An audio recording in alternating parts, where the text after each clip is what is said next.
আমার মুসলমান বন্ধুগণ, কথাগুলো দিল দিয়া শুনেন কি বলতে চাই।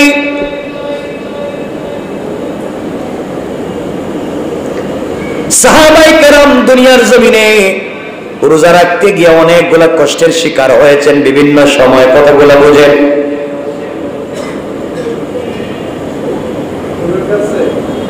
এক পর্যায়ে রোজা তো এমন ছিল, রাত দিন রোজা রাখতে হতো। এমন রোজা ছিল, ঘুমাইয়া গেলে উঠলে আর ইফতার সেহরি ইফতার করতে পারবেন না। ঘুমাইছিলেন কে? কন্টিনিউ করা লাগতো। সাহাবায়ে কেরাম কত কষ্টের শিকার হয়েছেন। হযরতে ওমরে ফারুক রাদিয়াল্লাহু তাআলা আনহু এমন একটা ভুলের শিকার হয়েছিলেন।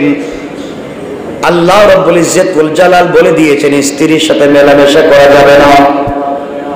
হযরত ওমর ফারুক রাদিয়াল্লাহু তাআলা আনহু ভুল করে স্ত্রীর সাথে মেলামেশা করলেন। তিনি ভাবলেন পরে কি করলাম, আল্লাহ তাআলা নিষেধ করেছেন, রাসূল পাক সাল্লাল্লাহু আলাইহি ওয়াসাল্লাম নিষেধ করেছেন, কি করলাম, স্ত্রীর সাথে কেমনে মেলামেশা করলাম। আস্তে আস্তে করে রাসূল পাকের দরবারে গেলেন, ডাক দিয়ে বলছেন, ইয়া রাসূলুল্লাহি হালাকতু ওয়াহলাকতু হালাকতু ওয়াহলাকতু, আমি ধ্বংস হয়েছি, আমি আরেকজনকে ধ্বংস করে দিয়েছি। নবীজি বললেন, ওমর কি হয়েছে? ওমর বলছেন, ইয়া রাসূলুল্লাহ, আল্লাহ তাআলা নিষেধ করেছেন স্ত্রীর সঙ্গে রমজানে মেলামেশা করা যাবে না। আমি ভুলে করে ফেলেছি, ভুল হয়ে গিয়েছে, আমিও নিজে ধ্বংস হইলাম, আরেকজনকে ধ্বংস করলাম। নবীজি আশ্চর্য হয়ে গেলেন, চিন্তায় পড়ে গেলেন কি করবেন কি না। এত বড় বিপদ হয়ে গেল, রোজা নষ্ট হয়ে গেল, কি করা লাগবে? আল্লাহ তাআলা মুস্কি হেসে হেসে জিবরিল আমিনকে পাঠায়া কোরআনের আয়াত নাযিল করে দিলেন। পড়েন সুবহানাল্লাহ। আল্লাহ বলে দিলেন, উহিল্লা লাকুম লাইলাতাস সিয়ামির রাফাসু ইলা নিসাইকুম হুন্না লিবাসুল লাকুম ওয়া আনতুম লিবাসুল লাহুম। আল্লাহ রাব্বুল ইজ্জত ওয়াল জালাল পুরা আয়াতে বললেন, শেষ দিকে গিয়ে বললেন, আলিমাল্লাহু আন্নাকুম কুনতুম তাখতানুনা আনফুসাকুম ফাতাবা আলাইকুম ওয়া আফা আনকুম ফালআনা বাশিরুহুন্না ওয়াবতাগু মা কাতাবাল্লাহু লাকুম وكلوا واشربوا حتى يتبين لكم الخيط الأبيض من الخيط الأسود من الفجر। الله বলেন, ثم أتموا الصيام إلى الليل। আল্লাহ ভালো করে বললেন, তোমরা রোজা রাখো, এরপরে বললেন, ওয়ালা তুবাশিরুহুন্না ওয়া আনতুম আকিফুনা ফিল মাসাজিদ।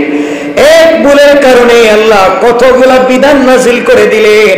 আল্লাহ রাব্বুল ইজ্জত ওয়াল জালাল ডাক দিয়া বললেন, শোনো মুসলমানেরা, রোজার রাত্রে স্ত্রীর সঙ্গে মেলামেশা করাকে আজকে থেকে আমি আল্লাহ তোমাদের জন্য হালাল করে দিলাম। রাসূল পাক ওমরকে জড়িয়ে দিলেন, বলছেন, ওমর, রাত দিন আগে হারাম ছিল, তোমার ভুলের কারণে আল্লাহ তাআলা রাতকে হালাল করে দিনকে হারাম করে দিয়েছেন। সুবহানাল্লাহ। খারাপ হইছে নি? ভালো হইছে? খুব আস্তে কইলেন দেখি, খুব খুশি, মাশাআল্লাহ। হ্যাঁ, এই জায়গায় খুশি থাকলে তো হবে না, রোজাটাও ঠিক মতো রাখেন, ইবাদতটাকে ঠিক মতো কন্টিনিউ করেন, ইনশাআল্লাহ। ইনশাআল্লাহ। এরপর আল্লাহ বলছেন, স্ত্রী তোমাদের জন্য পোশাক, তোমরা স্ত্রীর পোশাক। কে বলছেন? কারে বলছেন? আমাদেরকে বলছেন, তোমরা স্ত্রীর পোশাক, স্ত্রী তোমাদের পোশাক, মানে পোশাক যেভাবে বডির সঙ্গে জড়িয়ে থাকে, পোশাকের সঙ্গে আপনার দুশ্মনী আছেন, যে পরনে যে কাপড় আছে এটার সাথে দুশ্মনী আছেন। তাহলে স্ত্রীর সাথে দুশ্মনী থাকার কথা নয়, স্বামীর সাথে স্ত্রীরও দুশ্মনী থাকার কথা নয়, কিন্তু এখন দেখা যায় দুশ্মনী যা আছে স্বামী আর স্ত্রী। কথা বলে না কেন? ফ্যামিলি কলহ যা হচ্ছে, কোর্টে গিয়ে দেখবেন স্ত্রী বউর উপরে, স্বামীর উপরে মামলা দেয়।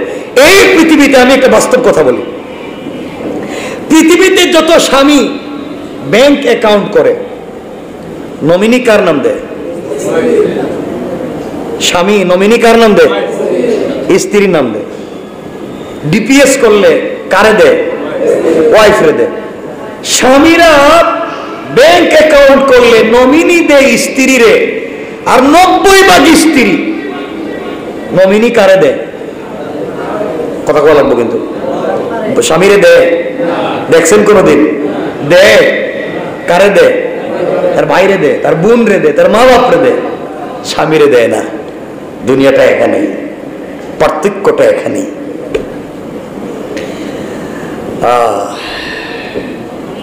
এই জন্যে এগুলার পরিবর্তন করা চাই ইনশাআল্লাহ। বলেন ইনশাআল্লাহ। আমার মুসলমান বন্ধুগণ, কথা আমরা সংক্ষেপের দিকে নিয়ে যাই, মনোযোগ দিয়ে শোনেন। রোজার হুকুম নাজিল হয়েছে দ্বিতীয় হিজরিতে। নতুন মুসলমানদের জন্য হুকুমটা মানতে কঠিন যেন না হয়। আল্লাহ তাআলা তাদের জন্য কত কষ্টকে সহজ করে দিলেন। উদাহরণস্বরূপ বুঝবেন আল্লাহ তাআলা কত সুন্দর করে রোজাকে দিলেন। আল্লাহ বলছেন সুযোগ থাকলে রোজা রাখো, কষ্ট হলে রোজা ভেঙে ফেলো, কষ্ট হলে তোমরা রোজার ফিদিয়া দিয়ে দাও, অসুস্থ হলে রোজার ফিদিয়া দিয়ে দাও, সফরে থাকলে রোজার ফিদিয়া দিয়ে দাও। এরপরে বলছেন কিন্তু রোজা রাখলে তোমাদের জন্য বড় কল্যাণ ছিল, রোজার মধ্যে তোমাদের জন্য বড় কল্যাণ ছিল যদি তোমরা বুঝতে।